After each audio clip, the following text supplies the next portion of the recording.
Magluluto tayo ng low-carb pichi-pichi. Sa isang cooking pan, maglagay ng butter.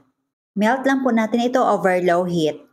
Ang list of ingredients ay ilalagay ko sa last part ng video na ito. Kapag natunaw na lahat ng butter, add coconut milk. By the way, baka magtataka po kayo, frozen po kasi itong coconut milk na ginamit ko. Then add green dahan golden monk fruit erythritol blend. Hintayin na matunaw ang sweetener. Then add coconut flour, green dahan xanthan gum, and lupin flour. Maglalagay din po ako ng buko pandan flavor. Pero depende po sa inyo kung anong klaseng flavor or color ang ilagay nyo. If you love this recipe, please like and share and follow me for more low-carb recipes and health tips. Kailangan ma-achieve natin ang dough-like consistency. Ngayon, isalin na natin sa bowl.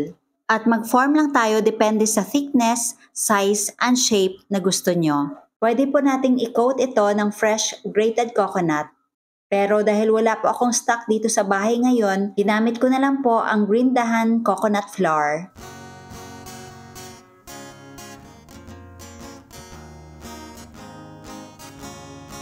Saang tindahan, low carb essentials ay kumpletong matatagpuan. Katulong mo sa pag-ayos ng iyong kalusugan. Marami kang pagpipilian sa Green Dahan. At ito na ang ating low-carb pichi-pichi. Baking essentials, condiments, nuts and seeds, Ito naman po ang nilagyan ko ng green dahan grated cheddar cheese. healthy oils, Ang una nating titikman ay regular flavor. and spices, low-carb breads, kakanin, at may sugar-free ulam pa.